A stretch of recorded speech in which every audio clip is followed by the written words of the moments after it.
Друзья, всем привет, меня зовут Роман, я веду данный YouTube канал Barstool Motorsite, немного хотел рассказать о себе, то есть снял я уже большое количество видео, ну не прям, конечно, прям огромное, но довольно-таки я считаю большое, и, собственно, хочу рассказать о себе, о своей сфере деятельности и, собственно, как я пришел к этому, то есть как я начал заниматься ремонтом турбин, диагностикой и так далее. Я не профессиональный там блогер, и если какие-то слова я там что-то говорю, где-то там запинаюсь, вы, как бы говорите, не судите строго. В общем, как говорится, как умею, как могу, так и делаю. Вот. Стараюсь развиваться, мне очень нравится данное направление, и, собственно, не так давно, хотя это не первый раз, когда я снимаю видео, до этого я там и мотовлог вел, у меня были мотоциклы спортивные, я там занимался, ездил, тоже снимал, у меня были каналы. А вообще, до этого, последнее, чем я занимался, это у меня было небольшое свое тюнинг-ателье, вот, где я занимался ремонтом оптики, тюнингом оптики, перетяжка салонов, потолков, там, в общем, видоизменения, скажем так, вот, по интерьеру автомобиля. Собственно, было это в Казахстане, занимались мы это с моим товарищем. Вот. После я решил себя попробовать в другой сфере. Так получилось, что я пошел работать в корпорацию инженером снабжения по автомобильным запчастям. То есть нужно было там закупать, участвовать в госконтрактах и так далее. В общем, проработал я тоже там не так много на самом деле. Вот, получается, около зимы и там еще несколько месяцев. Вот. Ну и, собственно, для меня как бы показалась такая работа скучная. То есть, ну, сидишь себе в офисе, ну, как бы, ну, сидишь, не знаю, особо таких как бы перспектив там на данный момент больших не было. Ну и хотелось как-то что-то все равно, чего-то другого. Но так получилось, что я решил поехать в Калининград, потому что я здесь уже был в 2017 году, потом приезжал в 2019 году, и в 2019 году в августе в конце я все-таки основательно перебрался и переехал сюда уже на ПМЖ. Вот. Первая моя работа здесь была, я пошел работать в компанию по дизайну интерьеру, поработал небольшое количество времени, скажем так, с руководством, да, были разногласия, потому что там не люблю, когда мне там начинают там указывать. Нет, если, как говорится, обоснованно, я как бы к критике положительно отношусь, все нормально, но когда уже там что-то начинается, там какие-то, знаешь, на тебя ездить и так далее, я такого не терплю и как бы сразу дал понять, что со мной так не пойдет, и, в общем, собственно, я ушел. Вот. В Калининграде не так много работы на самом деле. Тут туристический город очень красивый, замечательный, но в сфере какой-то промышленности каких-то... Нет, здесь есть, конечно, и заводы, и много каких-то предприятий, но вот именно большого чего-то, то есть это не Москва, это не Питер, это не какой-то огромный город, он небольшой относительно. Вот. И подвернулась работа маляром, ну, то есть учеником. Я пошел, был парень, который меня обучал, там был какой-то гараж, там пацаны пытались сделать нормально, относительно дешевле, чем в Калининграде, то есть в других местах, то есть это прям вообще такая дешманская дешевая покраска была. Вот. Ну, собственно, я и начал там работать, работал неделю, две, там, три, и вижу, что как бы дохода особо нет. Не то, что там я не зарабатываю вообще, в принципе, ничего. И ребята тоже ничего не зарабатывают. Они пытаются там что-то делать, дают, берут тачки, что-то делают. В итоге там что-то не получается. Берут еще там машины, половина там машин на улице стоит. Ну, я как бы так понимал, что для меня, в принципе, в этом тоже нет никакого развития. Да и, в частности, мне особо не понравилось. Я когда-то там делал свои машины, там что-то подкрашивал, там шпаклевал, делал там машину отца, но профессионально я этим никогда не занимался и понял, что это тоже, ну, как бы не мое, да и, в принципе, ничего я тут не зарабатываю. Вот.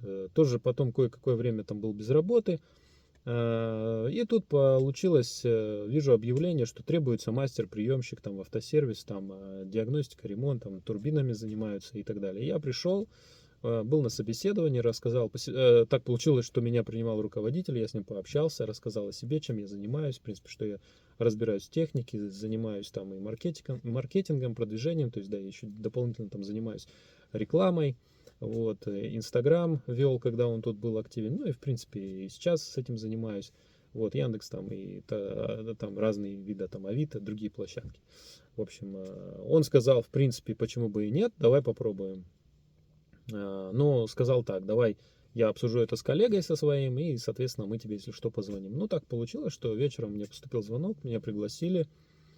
Ну и, собственно, я начал работать. Дали мне информацию по изучению.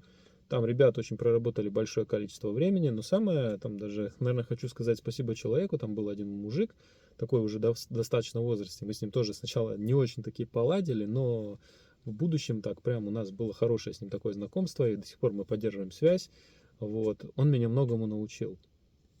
Я к нему обращался, он мне подсказывал, рассказывал. Поначалу для меня это был темный лес, но мне было это интересно. То есть тюнинг и турбины, и вот это все меня всегда очень интересовало, мне было интересно.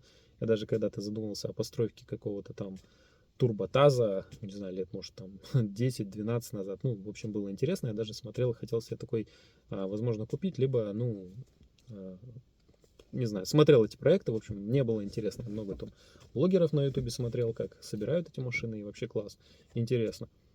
Ну, собственно, я изучал, читал, интересовался, вникал. Моя задача была это а, принимать автомобиль, выяснять, что с ним не так, загонять его на ремонт, а после ремонта его оттестировать, проверить, посмотреть показатели по наддуву, по турбине и так далее, по работе датчиков и так далее. Ну, собственно, в этом и заключалась работа. Потом добавилась работа по снабжению, то есть нужно было закупать запчасти, нужно было взаимодействовать с поставщиками, вот, работать с ними, покупать запчасти, также работать под заказ клиента, человек заказывал те иные детали там, в общем, все, что связано с турбинами. Потому что мы занимались в основном автомобилями, которые с турбинами. То есть приезжали там на ремонт и так далее. Вот, ну и приносили также еще нам. Мы работали там и с организациями, в общем, большое количество там, с кем мы сотрудничали и работали. Вот. Ну, собственно, потом добавились там еще дополнительные нагрузки, обязанности. Вот. Ну, и я уже там начинал вникать. У меня уже относительно получалось, но для начала для меня было, наверное, самое сложное это разобраться в вакуумной системе, потому что вакуумная система автомобиля это, наверное, не знаю, сравнимо, что с венами человека, то есть там много всяких шлангов разных, там куда чего идет, соленоиды, управление, датчики там и разные виды. То есть я тоже про это очень много читал, сидел, смотрел видео, смотрел американский YouTube, как там кто что делает. То есть, ну и вот для себя потихоньку открывал. И начал я это разбираться уже так, более-менее, наверное, через год, после того, как я проработал первый год. Далее начал уже сам брать машины, начал их сам делать, то есть диагностировать. Потом мы приобрели некое диагностическое оборудование. Вот, ну и, собственно, уже было больше, скажем так, возможностей, можно было бы больше параметров смотреть. Поначалу просто это был обычный ELM-ка, обычная там, да, просто как торковая программа, и где просто можно было посмотреть показатели по наддуву. Вот, допустим, приезжала какая-то машина, вот также на ремонт актуатора, да, ты актуатор отремонтировал, подключил, а тебе нужно банально просто посмотреть, какие показатели, то есть заданные фактически. Ну, понятно, там такого не было заданного фактического, но фактическое надув кое-как вообще можно было посмотреть. Не знаю, насколько они достоверны, но в целом, как бы, какую-то простую диагностику посмотреть, не додувает или там передувает этой штукой можно. То есть, собственно, так мы и работали. Далее мы приобрели, я уже не помню, какой-то китайский планшет тоже с этим сканером, и, соответственно, уже работали с ним. И, соответственно, что на моей памяти, да, ну, скажем так, на моей работе там был приобретен Delphi, вот, ноутбук был приобретен, и сам вот этот шнурок, ну, с этой коробкой полностью, с переходником. Вот. Там было, да, уже можно было смотреть там другие показатели, но опять же все зависит от каждой машины. Все машины индивидуальны и все, соответственно, по-разному, то есть у каждого автомобиля. Ну, собственно, через пару лет я уже работал, скажем так, профессионально, то есть у меня, получается, руководители, напарник уходили там в отпуск, руководитель часто уезжал, отсутствовал, то есть я работал один, и вот с этим мужиком, о котором я ранее говорил, да, мы с ним в паре, я ему загонял машину, мы ремонтировали, делали, вот, я делал диагностики, проводил сам, также ребята в цеху у нас занимались ремонтом турбин и так далее. То есть это был цех с полностью оборудованный, со стендами, пусть не самыми там лучшими, то есть обычные там допотопные, скажем так, но самые точные механические. То есть все, мы в принципе делали любые турбины, и грузовые, и на спецтехнику, и микроавтобусы и так далее. В общем, собственно, мне это стало очень сильно нравиться, и на втором году работы, да, на втором годе работы, я уже начал находить своих клиентов, я мотался и по области, ездил на диагностику, ремонтировал там с разными организациями, договаривался, мотался, после работы уезжал, и на выходных своих ездил, в общем, работал постоянно, можно сказать, выходных их не было. Вот 3 года, с 19 по 22 год, это было прям вообще, то есть практически без выходных. То есть они были на работе, я работал, получается, первый год каждый день, ну, грубо говоря, с понедельника по субботу. До субботы я до 4 часов работал.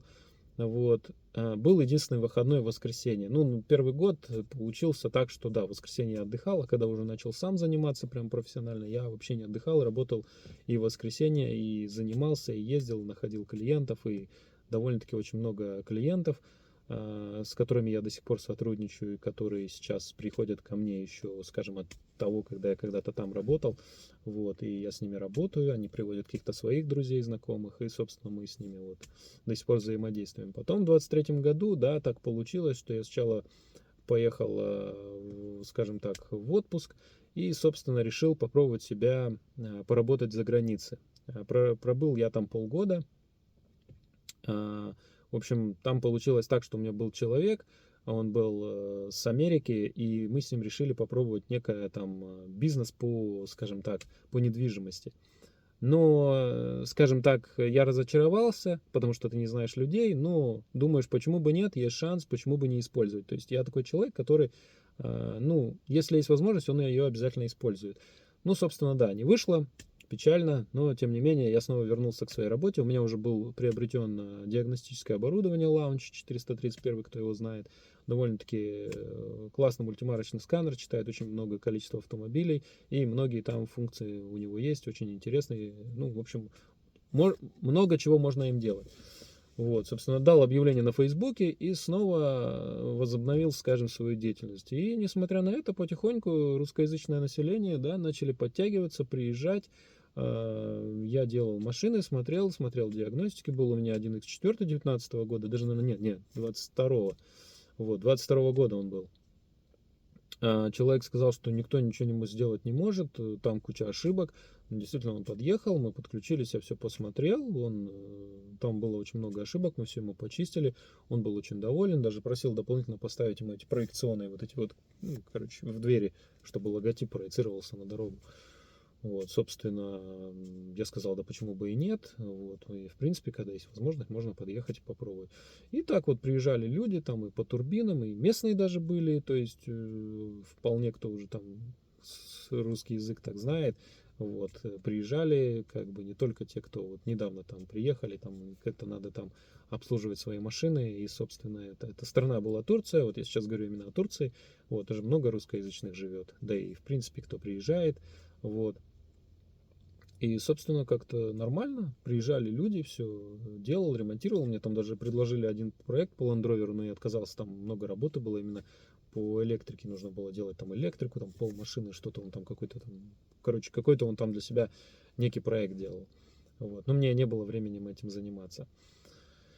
Потом так получилось, я даже не дожидаясь, что будет там ВНЖ, дадут мне или не дадут, я снова уехал в Россию, потому что у меня были обстоятельства, мне пришлось приехать. Вот. Да и, как говорится, в целом здесь немножко эта сфера, она более развита, чем там. Там это все, скажем, на таком примитивном уровне.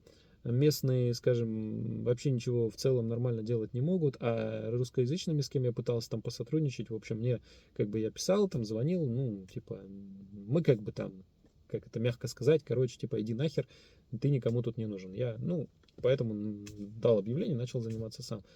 Вот, прилетел я снова обратно в Калининград и дал уже сразу объявление на Авито. Вот, первую тут машину сделал, 221 Мерседес, человек приезжал ко мне с проблемой. Вот, это вот, когда я только приехал, вот это у меня на следующий день клиент был, я что его и запомнил. Вот, потихоньку занимался, прям возле дома ковырялся, прям на улице делал, прям вот реально зимой одевался, выходил, приезжал. Т4 мы там это ковыряли, сделали.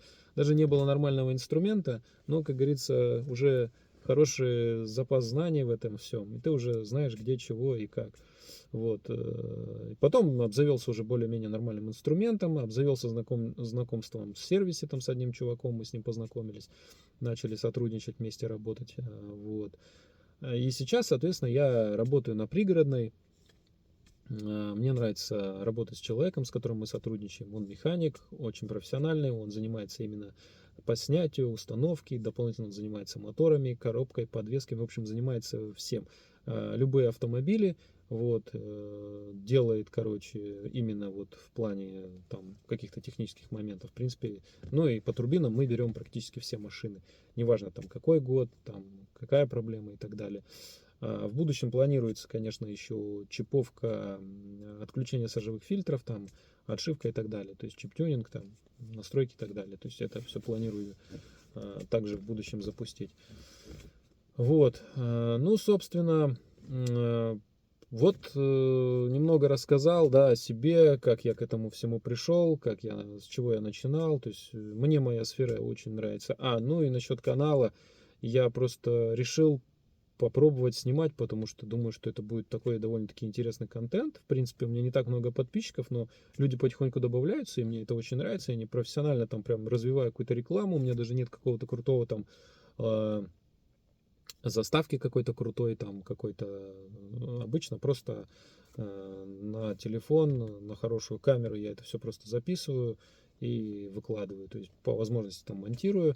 Вот. Не так сейчас много видео выходит, как раньше, то есть я старался прям снимать все, сейчас как бы загрузка большая, много машин, и просто нету времени. Также я вот TikTok стал вести, тоже закидывать видосы, тоже смотрю, люди смотрят, думаю, ну почему бы и не показывать, чем ты занимаешься, потому что очень интересно. Вот, что еще хотел сказать. Ну, и в частности, еще начал вести канал, рассказывать, потому что здесь, допустим, не знаю, как в других городах России, вот, допустим, мне многие люди там говорят, у меня там проблема там с турбиной. Я говорю, а что у вас там случилось? То-то, то-то. Если человек сдалека, я полностью оказываю, ну, консультацию полностью, там, рассказываю о нюансах, то есть причины выхода из строя, на что обратить внимание, там, как починить. То есть был человек с Беларуси даже, который ко мне звонил, был человек с Москвы, мы с ним очень хорошо общаемся, он мне вот написал, нашел меня, я ему все рассказал, объяснил, показал, человек очень доволен, катается, у него 221 на 642 моторе 3-литровом, ну 3.2, там 3.5 дизель. Вот. Разобрались с ним с проблемой, сделали все, в общем, доволен, катается, то есть как бы без проблем, кому нужно, пожалуйста, можете позвонить, мои контакты есть, я всегда готов подсказать, рассказать, выяснить ту или иную причину, из-за чего это произошло. Мне можно даже там видео прислать, где мы с вами там подробно разберемся, обсудим. Вот, как бы. Ну и, собственно, здесь, как у нас это происходит, люди приносят там турбину или там звонят, говорят, ну вот такая-то проблема. Ты начинаешь спрашивать, почему, как. Приезжает машина, к примеру, ты ее смотришь, а там дело совсем в другом. Здесь именно моя цель, да, это именно, скажем так, заработать не на клиенте, да, заработать, ну, действительно, произвести работу, которая нужная, а не просто там взять, снять турбину, там что-то с ней сделать и как бы вернуть ее там обратно и не решить проблему. Как у нас это здесь много происходит, приносят, а дело-то оказывается совсем в другом. Но я эти моменты стараюсь все снимать, показывать. То есть меня больше интересует, скажем так, репутация, нежели там прям вот здесь и сейчас и все на этом. Нет, развитие, перспективы в этом направлении очень важно, потому что когда у тебя есть довольные клиенты, они к тебе всегда придут, они тебе приведут еще клиентов, когда ты вот так. Да, бывает так, что просто нету возможности всех взять, потому что машин много, и просто некоторым людям там приходится ждать. То есть, если кто меня смотрит, знает, там бывает, там люди звонят, когда, Ром, сделаешь. Ну, получается, вот всегда какие-то форс-мажорные обстоятельства. Ты пообещаешь, а у тебя там потом какие-то вот вещи там с запчастями или еще чем-то. Вот. Но это, как говорится, ладно, это уже не суть. В общем, очень приятно, что у меня там есть уже 200 с лишним человек, которые на меня подписываются, которые меня смотрят. Хотел всех поблагодарить, ребят, спасибо большое. Пишите комментарии, пишите, что вам нравится, какой контент, что еще вам снять. Я бы хотел, наверное, еще в будущем какие-то делать обзоры на машины, на какие-то интересы. У нас в Калининграде здесь есть такие варианты, которые можно поехать, поснимать.